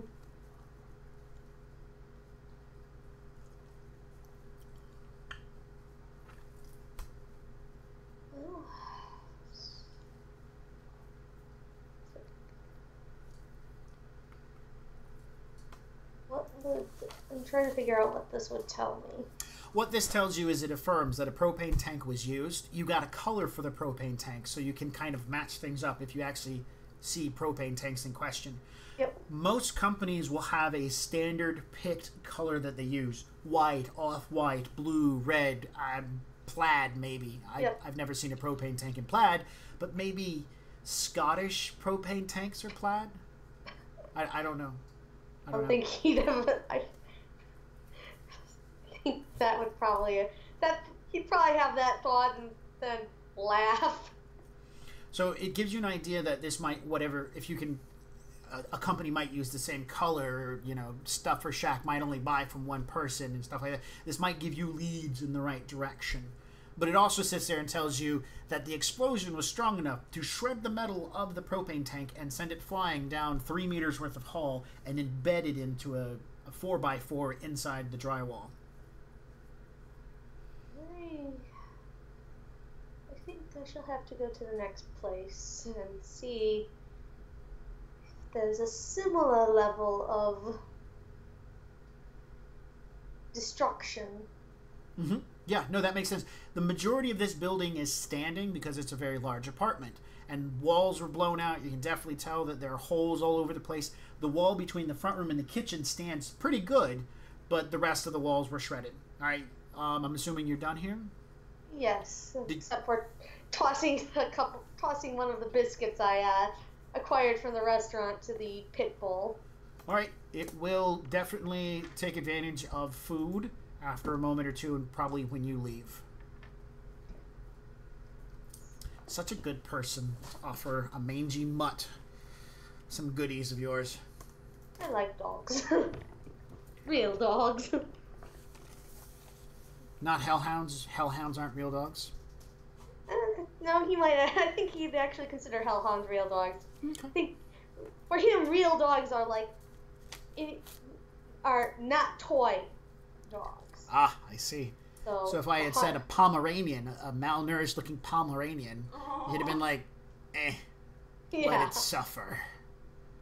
Probably not, but he would have probably not. He is a nice guy, but all right. He So does have a soft spot for. All right. I mean, we already know that Alan has a really good soft spot for those people who are suffered and stuff like that, because you were trying really hard to save May. Ma. Sorry, yes. Ma. All right. So, bam. Another one rides the bus. So you hop on the bus, and now your options are to go to Auburn, a district in Auburn called Meredith, or you can go all the way across town to Everett, to where the condo was apparently burned at. Is Auburn one of the places that is anti-human? Yes. No? No. I don't think so. The Humanist Policy Club, the anti-human people, where do they live at? For one karma, anybody who's watching who knows where the majority of the Humanist Policy people, the anti-mutant... Humanist Poly Club. Poly Club. I'm butchering it. You are. I do that on accident. It's not on purpose. I believe it was Auburn. I will check. Yeah, okay.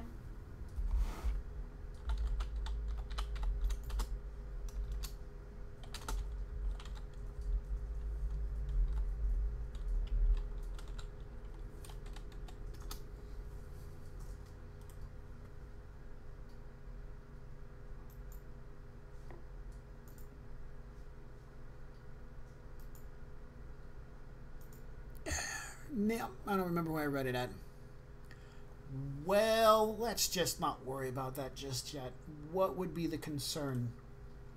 If he were going to Auburn first, he would stay in the apartment, put on a physical mask, and go. If he were going to one of the anti-human, just put on a human physical mask and Okay. go. Well, you can go ahead and do that. I mean, Yeah. better safe than be sorry. Yep. I mean, if you, Well, as long as you get an idea, hey, it might not be safe to not be a human in this area. I'm a human. yeah. Well, you do have city knowledge, which is. Okay. Was that either Auburn or Renton? What's going to eat me up here? Focus. I'm trying to focus. All right. Bam. We drive the bus. You arrive at Meredith. Meredith is this section of Auburn is a lot of businesses, construction. Not construction, but like factories, warehouses, stuff like that. Trains run in and out of this area. Small living communities. You find that the house in question, when you arrive there is none. You find the spot, address and all, and you see the remains of a burnt-out house that looks like it's been demolished. Piles of wood off to one side, concrete, but for the most part, not enough to look like a full-fledged house. Okay. First, my physical. Yipes. Six successes as I. Well, the limit my on that one isn't your social or mental, it's actually the force rating on the spell. That's not physical mask. That's my physical look. Oh, That's the perception. And Perception. perception. Ah, yes. All right. So 6. 6 successes. Great. You begin looking around through the rubble and whatnot, and you find another piece of metal similar to the one that you've seen in the last incident. But this one is not an off-white. It is a bit more cream in color. It's Renton, baby. Okay. Thank you to Again. Eakin. Man, you are on top of things. I owe you 3 karma. This one's tan in color, so right off the bat, you think to yourself, okay, well, this might be from a different producer. But you definitely find that this place has been destroyed. You see bulldozer tracks, and there really isn't enough material here to actually make a house, so it got burnt down. Is there enough to know whether the force was the same as in the apartment building, and it's just the house wasn't strong enough to withstand the force? By your characters, do you have any knowledge of construction work and stuff like that? No. Then it's just a logic test. We'll do a logic intuition, which means there's no limit. Yep. So. I'm looking for at least 3 successes in this one. Great. 4 successes. The house, no. The material looks old. You do a quick search online. The house that was here was built back in 1990. So it was almost 100 years old. Yeah, no, this house was old, poorly constructed, and one quick propane tank explosion, it was gone. You can see that the nearby houses and trees and whatnot look like they might have sustained some damage as well. So yeah, house couldn't take it. Okay. So, tells me that so far they have not varied their technique. Yep. Next stop. Oh wait, I'm going to essence. Good call.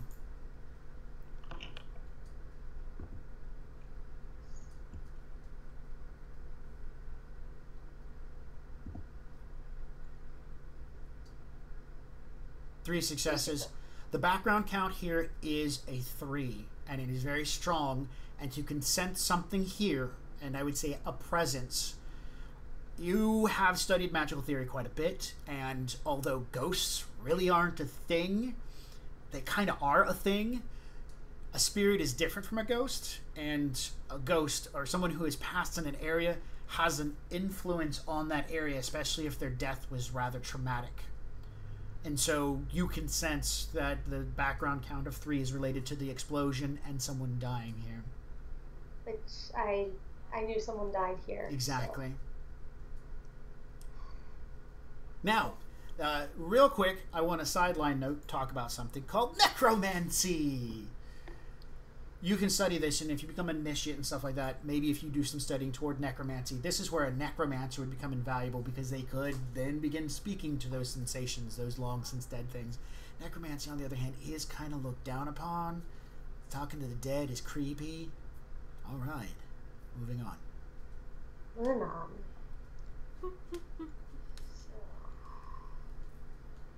Next stop. A condo in Everett. All right, quick bus ride. You move into. Oh, hey, I gotta check something here.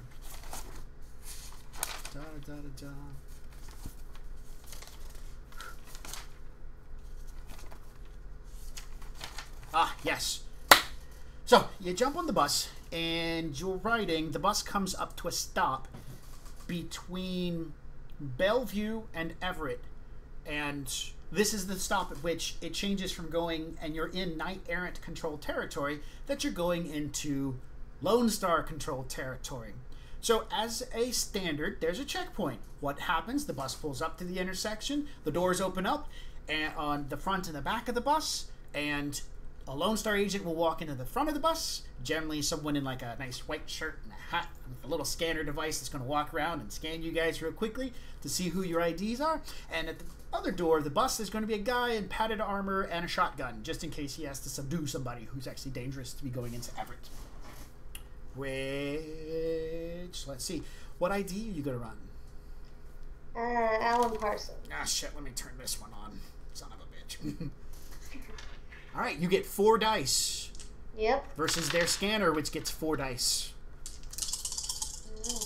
I hope my 4 dice are with me today.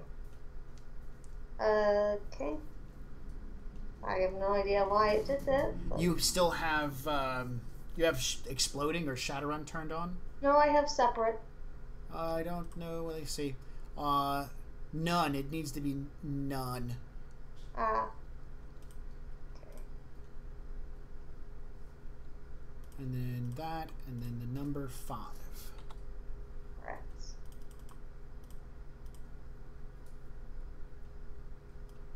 1, 2, 3, 4. Yeah.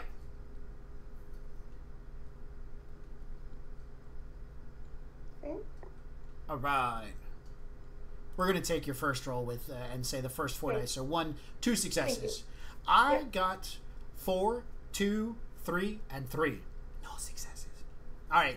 So the lady walks up. Hi, how you doing? Woo woo. Thank you so much, Mr. Parsons. Walks over to the next one. Hi, how you doing? Hi, how you doing? Walks down the bus. Gets to the back of the bus. Woo. And the little thing makes an noise. The large man in the padded armor immediately jumps onto the bus, begins running to the back of it. The guy says, no, it's a mistake. There's some quick rifle butt to the face, and then they drag him off the bus.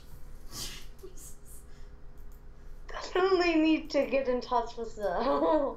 Yeah, the guy got his face messed up. I'm sorry, not a rifle butt. It was a shotgun butt to the face several times, and then they dragged him off the bus.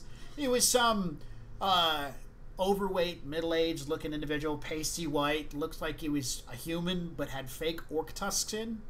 You know, had a big ring chin beard thing going. Mm-hmm. Yeah, it's the chin beard. What? I mean, just comedy relief character. All right, so you guys, you get off the bus in... Oh, can't we go more than 13 minutes? I'm having fun. I'm just letting you know. Okay. That's your time check. Okay, thank you.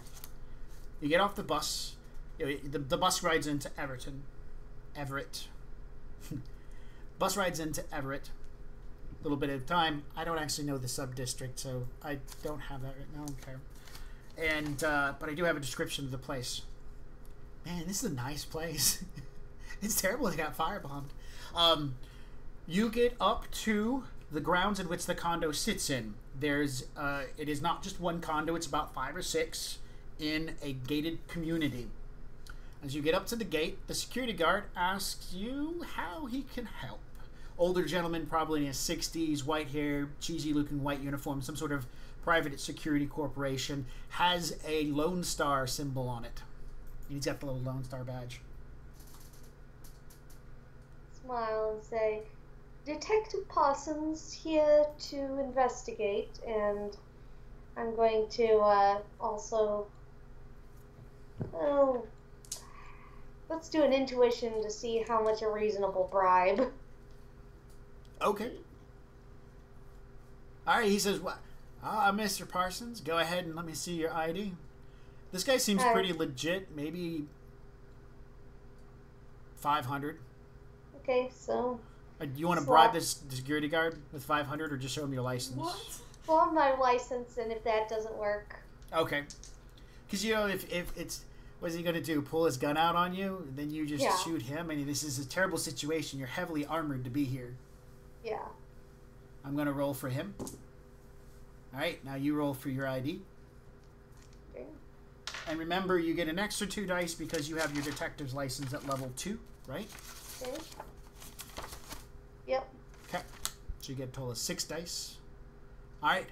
He walks over, swipes it through, sits there and says, "Not a problem, detective. I got all your information. I'm assuming this is some sort of level jurisdiction thing. I mean, my boss would be upset if he knew I was letting Knight Errant run around and do an investigation on one of our properties, but I don't want to get involved in the politics. So, you know how that works out." Yeah. I smile and say yes. And slot him, let's say... Like a 50. 250. Oh, shit. That's a lot, just FYI. Yeah, okay, I'll slot him 100. Okay, he takes it. "Oh, Mr. Parson, yeah." Let's see if he catches on quick enough. Oh, no, he glitched out. Yeah. Rips out some papers. "Oh, looks like I got that waiver information lost," and starts shoving it into a shredder. "Go ahead in. I didn't see anything." Rolling it up, sticking it in his pocket. Gives the faint smile that says, Oh, yeah. "I am laughing my ass off inside." Yeah, basically, because he glitched, he's gonna your presence here was never known. He's gonna wipe it out of his computer system. Was never here, did not see anything, no British elf came through. Oh, you took off your physical mask? Yeah. Okay. You arrive in the condo. It's nice. It's big. They even have moving sidewalks on the inside, moving like little walkways that go between the houses and stuff like that. And they're covered. They have, in this area, it's a park. And because it's a rainfall, it's just like a nice cold mist now coming in. They have a covered park inside this condo area that has like daylight simulation so that you can go out and have a picnic even outside though it's raining. So you get up to the condo. It's not hard to find. It's the only one that's taped off. We'll say he gave you a key card to get in because he said it's been locked up. Yep. And the place is demolished. It's a 2-story condo. A lot of the windows are smashed. Nothing seems to have been repaired. Walking in through the front door area, there's a foyer bigger than your apartment. You see the front room has damaged furniture everywhere. And the damage, the house itself, the condo itself, seems larger than the last 2 places. And the damage seems to be equated out. So you can see damage in this room, damage down the hallways, and stuff like that. Nothing has been picked up or touched. Everything almost looks as if it has not been moved in whatever length of time since the bomb has been set off. Okay, roll in my physical perception. 4 successes. Walking around the place, you find fragments. The same kind of metal fragments. These are a different color as well. It's a pure egg white coloration, once again.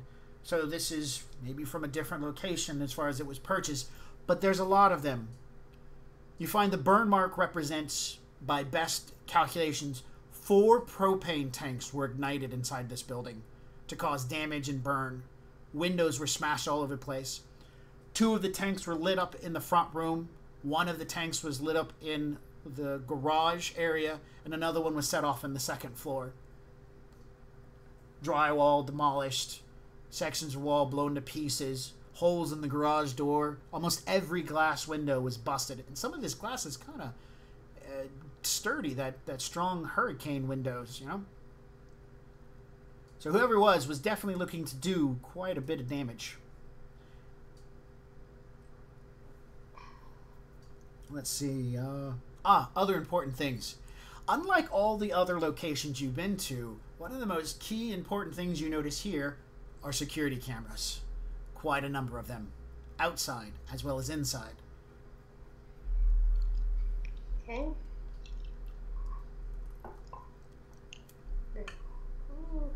Now this probably goes directly to Lone Star security camera. Probably or goes the to guard shack. No, so the company that the guard works for, whatever, they're a subsidiary of Lone Star, so they get the footage first. Mm-hmm.